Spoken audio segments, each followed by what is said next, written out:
अस्सलाम दोस्तों, welcome to education globe. एक बार फिर आपके साथ हाजिर है सर समय रमज़ान एक वीडियो के साथ। दोस्तों आज की इस वीडियो में मैं आपके साथ जो है वो 2018 में जो जेईएसटी और ईसीटी की पोस्ट्स आई हुई थी तो उसके हवाले से शेयर करने वाला हूं। तो उसके हवाले से जो है एक लेटर आया हुआ था, जो रह गए थे यानी कि जो पास कैंडिडेट थे और उनको जॉब नहीं मिली थी उनकी यूसीज में सीट्स ना होने की वजह से, तो उन्होंने जो है पिटिशन सबमिट की थी। तो उस हवाले से एक लेटर आया हुआ था, तो वो मैं आप लोगों के साथ जो शेयर कर देता हूँ। और ये लेटर जो है वो नवंबर 2021 को जो है वो इशू हुआ था, 30 नवंबर 2021 को। और ये जो है वो सेक्शन ऑफिसर ने जो है वो लेटर इशू किया था। अभी मैं आपको स्क्रीन पे दिखा देता हूँ, आपको नज़र आ रहा होगा लेफ्ट साइड पे या फिर राइट साइड पे, आप लोग देख लें। ठीक है, तो ये लेटर जो है मैं रीड करता हूँ और आप लोग जो है वो इसको देखते चलें। ठीक है, तो ये सबसे पहले तो ये देखें, ये गवर्नमेंट ऑफ सिंध की तरफ से लेटर आया, स्कूल एजुकेशन लिटरेसी डिपार्टमेंट। और ये डेटेड जो है वो 13 नवंबर 2021 को जो है वो लेटर आया हुआ था। और ये सेक्शन ऑफिसर ने लेटर सेंड किया है किसको, आल डी ओस को। यहाँ पे जो है वो डिस्ट्रिक्ट मेंशन है, नौशर फरोज है, जामशोरो है, घोटकी है, सखर है, दादू है, सांगड़ है, शहीद नजराबाद है, सेंट्रल कराची है, वेस्ट कराची और मीरपुर खास, थरबारकर, लाड़काना, कंबर, शहदादकोट एंड शिकारपुर। तो इन सबको जो है ये लेटर इन्होंने सेंड किया। तो इसका जो सब्जेक्ट है, इसका सब्जेक्ट है grievances redressal committee to redress the grievances of candidates for the post of JEST and ECT who pass recruitment test conducted by Sukkur IBA in 2018। तो इसका मतलब ये है कि भाई ग्रीवेंसल रिड्रेसल का मतलब ये है कि जिनको नुकसान पहुंचा था तो उनको जो है वो करेक्ट किया जाए, उनको दुरुस्त किया जाए, उनको जो है वो अपना हक दिया जाए। तो इसमें देखें आगे लिखा गया है कि I am directed to refer to this department's letter of even number dated 1/11/2021 on the subject noted above and to refer to the orders passed by the High Court of Sindh at Karachi in CP number, जो भी CP number आगे लिखा गया है, on dated 6/9/2021 and CP number dated 21/9/2021, and the decision of grievance redressal committee's meeting held as per schedule mentioned in letter dated 29/2021 and 6/10/2021 to convene the DPC meeting for consideration of candidates on the vacant seats left over as per advertisement dated 23/2018 from amongst eligible candidates on waiting list, including petitioners or non-petitioners who appeared before grievance redressal committee strictly in the light of recruitment policy 2017। तो भाई इसमें जो है वो completely वो mention है कि भाई जो सीपीज की गई थी कैंडिडेट की तरफ से, तो उनको जो है वो कहा गया कि रिड्रेसल एक कमेटी बिठाई गई है।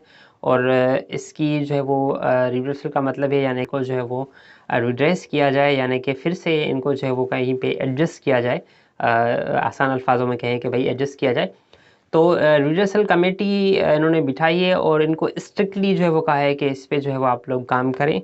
और उसके बाद नीचे सेकंड पॉइंट है, whereby you were directed to convene a meeting of district placement committee DPC but you have failed to resolve the issue of JEST and ECT candidates and this department is still receiving applications और complaints from the candidates on the waiting list regarding left over seats. और जो इनको हुक्म अहकामात मिले थे तो उन पे इन लोगों ने जो वो काम नहीं किया था। और डिपार्टमेंट जो है वो अभी तक जो है वो इस पे एप्लीकेशंस रिसीव कर रहा है, यानी कि कंप्लेंट्स रिसीव कर रहा है। तो यानी कि जो वैकेंट पोस्ट्स हैं उस हवाले से। उसके बाद नंबर 3 है, you are hereby again directed to convene a meeting of district placement committee DPC and such report may be furnished within 15 days positively for pursual of authority. Strict action will be taken against those who delay the process in this regard। 3 point में कहा गया है कि भाई आपको दोबारा जो है वो डायरेक्शंस दी जाती हैं, दोबारा आपको कहा जाता है कि आप एक डीपीसी जो है वो बिठाएं, डिस्ट्रिक्ट प्लेसमेंट कमेटी, और इस पे जो है वो सख्ती से जो है वो अमल किया जाए, वरना जो इस पे अमल नहीं करेगा तो उस पे जो है वो एक एक्शन लिया जाएगा। उसके बाद नंबर 4 पे है, this may be treated as top priority, यानी कि इसको टॉप प्रायोरिटी पे जो है वो ट्रीट किया जाए, और वरना उसके खिलाफ जो है वो कानूनन जो है वो कोई ना कोई एक्शन लिया जाएगा। ऊपर वाले नंबर 3 पॉइंट में ये चीज़ें लिखी गई हैं। और नीचे देखें यहाँ पे ये सेक्शन ऑफिसर लिखा गया है, सेक्शन ऑफिसर सेक्शन 3, और यहाँ पे डेट भी लिखी गई है, उनकी सिग्नेचर भी है, और सीसी यानी कि कार्बन कॉपीज़ जो है सेंड की गई हैं इनकी copies. Registrar high court of Sindh Karachi, उसके बाद director school education elementary secondary higher secondary concern to Director HR&T School Education Literacy Department, PS to Secretary School Education Literacy Department, PA to Additional Secretary Law school education literacy department. तो दोस्तों ये था letter 2018 के हवाले से, JEST और ECT के हवाले से।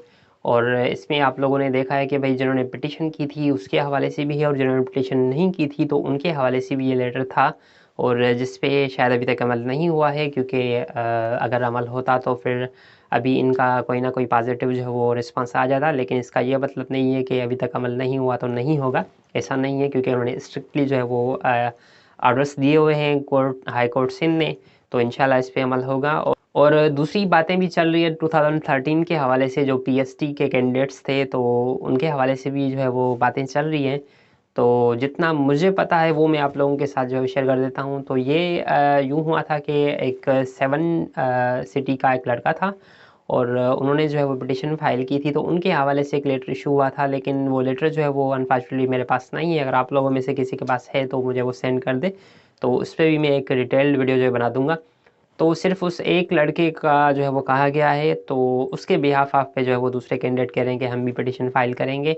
तो अभी देखते हैं क्या होता है, उम्मीद है कि कुछ अच्छा ही होगा। तो दोस्तों ये थी एक वीडियो, उम्मीद है कि आप लोगों को पसंद आई होगी। शुक्रिया, अल्लाह हाफिज़, मिलते हैं अगली वीडियो में।